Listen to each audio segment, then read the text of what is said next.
And you and I suspect, agree that God wants to have mercy on your life. Yes, we do agree. Mm-hmm.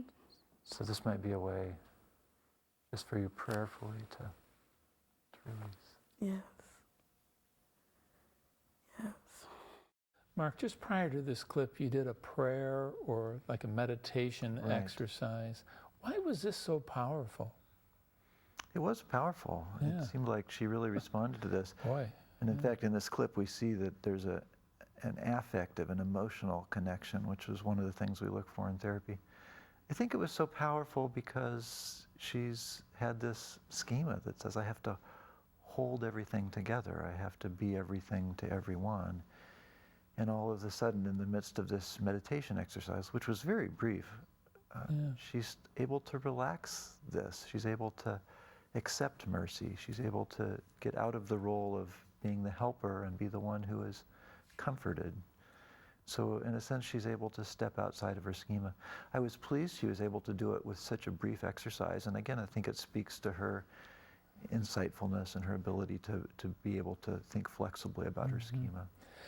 Now, is this a boilerplate thing? I mean, do you pray and meditate with all people? Is this just a thing you do in every Christian counseling session? I would say no. I mean, there will be Christian counselors who will always open and close with prayer.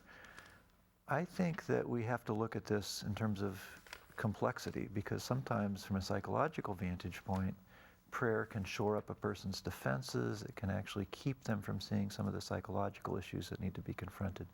On the other hand, for centuries, prayer has been used as a very powerful mechanism for changing people. So I don't want to come to a boilerplate conclusion either way. I don't want to say, yes, I always pray with my clients, nor do I want to say I don't pray with my clients. I think it's clinical judgment, like so much is in therapy. We want to use it wisely.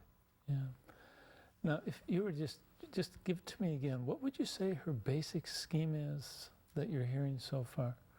I would say the schema is, I have to hold everything together through extraordinary effort, and I have to meet everyone's needs. Okay. And she's able to relax that here in this relaxation exercise. Yes. Okay. Let's move on to a final clip. Okay. Well, thanks, Celeste, for going on that adventure with me. I think this is something that you can keep trying some at home. I will definitely. Do you think there might be some things that would keep you from trying that little prayer exercise on your own? Some things that would stand in the way of that happening? The only thing that I can think of right now is my kids.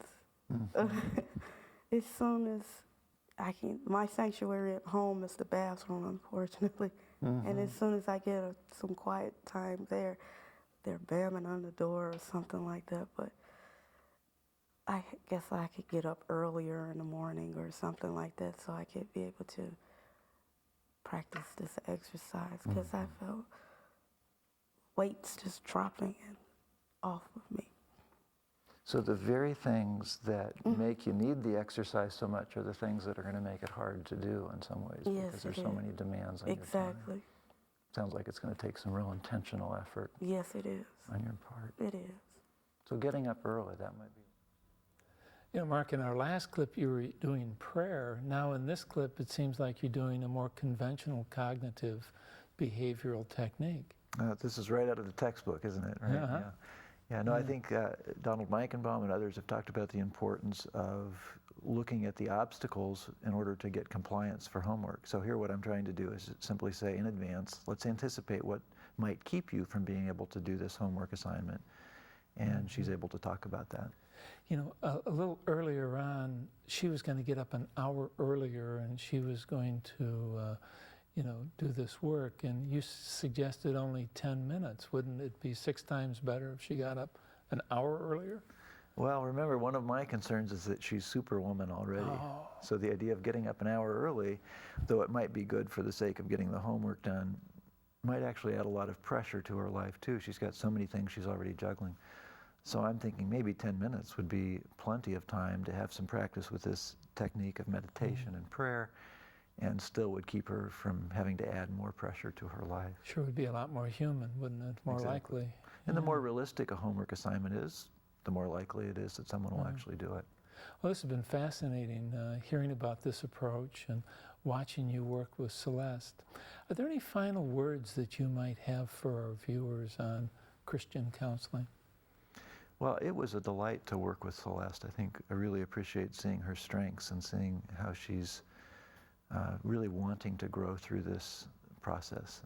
In terms of Christian counseling, I feel like this has been a fairly good demonstration of what we try to do, looking at the three legs of the tripod again: psychology, theology, spirituality, bringing them together so that they're not neatly divided. They're all sort of muddled together in the context of a good therapeutic interaction. The relationship, I think, is important. I think that Celeste and I connected fairly well given our cultural differences and given the fact that we didn't know each other before this hour together.